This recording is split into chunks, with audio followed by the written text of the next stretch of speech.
PDA यानी कि Pahalgam development authority के अधिकारियों ने पुलिस और राजस्व विभाग के अधिकारियों के साथ मिलकर आज लिदरू पहलगाम में कई अवैध रूप से निर्मित संरचनाओं को ध्वस्त कर दिया। अधिकारियों को स्थानीय लोगों के कड़े प्रतिरोध का सामना करना पड़ा, जिन्होंने प्रशासन पर पक्षपातपूर्ण दृष्टिकोण और समय पर कार्रवाई न करने का आरोप लगाया। इस दौरान लोगों ने आरोप लगाया कि जब स्थानीय लोग निर्माण कार्य शुरू करते हैं तो प्रशासन आंखें मूंद लेता है और जब वे पैसे खर्च कर निर्माण कार्य लगभग पूरा कर देते हैं तो पीडीए के अधिकारी उन्हें कथित तौर पर भारी रकम देने के लिए ब्लैकमेल करना शुरू कर देते हैं और जब लोग मना करते हैं तो वो तोड़फोड़ पर उतर आते हैं और इस अभियान का सहारा लेते हैं और कई लोगों की मेहनत को इसी तरह जाया कर देते हैं। लोगों ने इस पर नाराजगी जताई और प्रशासन से लोगों के अनुकूल नीति बनाने का आग्रह किया। जो हमारा एरिया है पहलगाम का, उसी सिलसिले में कमोबेश आप जानते हैं कि ये कुछ एरियाज़ हैं जो अभी भी इल्लीगल कंस्ट्रक्शन के उस आड़ में बैठे हुए हैं, इल्लीगल कंस्ट्रक्शन कर रहे हैं, किसी ज़ाब्ते को फॉलो नहीं कर रहे हैं। उसी सिलसिले में आज जो हमारी एडमिनिस्ट्रेशन है यहाँ Pahalgam development authority, local police, revenue administration, बाकी जो हमारे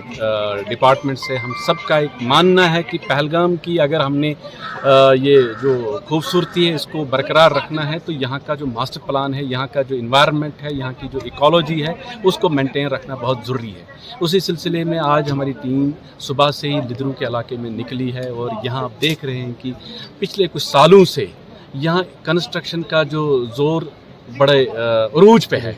उसी मैसेज को लेके पहले भी हमने यहाँ कुछ स्ट्रक्चर मुनद्दम किए थे, एफआईआर भी लॉन्च हुए हैं, लेकिन जो आज की कार्रवाई है, आज का कार्रवाई में इसलिए डिफरेंट कह रहा हूँ कि आज की कार्रवाई सिर्फ ये यहीं तक सीमित नहीं रहेगी।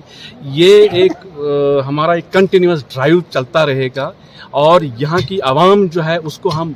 ये कहना चाहते हैं कि गवर्नमेंट हर सतह पे लोगों की मुश्किलात का अजाला करने के लिए बैठी है, लेकिन साथ में जब लोगों की मुश्किलात होती है वहाँ गवर्नमेंट के खिलाफ लोग आ जाते हैं, चिल्लाते हैं। लेकिन जब गवर्नमेंट कोई चीज़ लोगों से फंडामेंटल ड्यूटी मांगती है, लेकिन तब उनको लगता है कि शायद हम फंडामेंटल ड्यूटी हम इस रियासत के, इस यूटी के, इस इलाके के बाशिंदे नहीं हैं, हम पे शायद ये कानून नाफिज नहीं होगा। तो वो हम बताना चाहते हैं कि यहाँ का जो भी नागरिक है, यहाँ का जो रहने वाला है, हर इंसान पे एक जैसा कानून नाफिज है, एक जैसा कानून की जो पामाली है उसको बरकरार रखना है। तो उसी सिलसिले में आज जो हमारी ये कार्रवाई है, ये सिर्फ आप समझ लीजिए अभी एक ट्रेलर है। अभी मैं आपको बताऊं, अब गवर्नमेंट उन अनासिर के खिलाफ ना ही उनके जो ये इलीगल स्ट्रक्चर है उनको सील करेंगे, मुनहदम करेंगे, लेकिन इसके साथ साथ जो कानूनी कार्रवाई बनती है उस कानूनी कार्रवाई को भी सरअंजाम दिया जाएगा और उसमें कोई भी कोताही नहीं बरती जाएगी। इसके साथ साथ मैं ये भी यकीन दिलाना चाहता हूँ कि किसी भी सतह पे कोई भी मुलाजम अगर किसी भी तरीके से किसी भी लोगों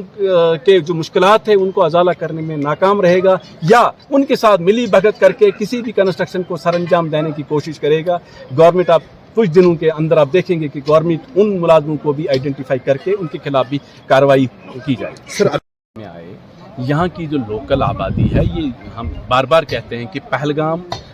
डेवलपमेंट अथॉरिटी का जो जुरिडिक्शन है वहाँ लोकल आबादी काफ़ी रहती है। उस लोकल आबादी के लिए हमेशा गवर्नमेंट को एक सॉफ्ट कॉर्नर रहता है। उस सॉफ्ट कॉर्नर का इन लोगों ने नाजायज़ फ़ायदा उठाया। जब भी गवर्नमेंट ने कभी कार्रवाई करनी चाहिए तो ये लोग आड़े आ जाते हैं। कल रात भी आप देखते हैं हमने 15 गाड़ियां सीज की। जब 15 गाड़ियों का मटेरियल सीज किया और फिर वो लोग कहते हैं हम गरीब हैं, हमारे साथ नाइंसाफ़ी होती है। लेकिन मैं बार बार यही कहता हूँ, मैंने बार बार यहाँ के लोगों को कहा अगर आपको किसी चीज़ की ज़रूरत है आप एक लिस्ट मुरतब कीजिए, पहलगाम डेवलपमेंट अथॉरिटी के ऑफिस में जमा करिए। पहलगाम डेवलपमेंट अथॉरिटी की टीम है वो आ जाएगी, मौके पे आ जाएगी, मौके पे देखा जाएगा किसकी क्या ज़रूरत है। देखें ज़रूरतें भी गवर्नमेंट हम ही लोग पूरा करते हैं। आप देख रहे हैं कि पिछले साल से हम कितनी यहाँ रिपेयरिंग, रेनोवेशन या बाकी जो बोका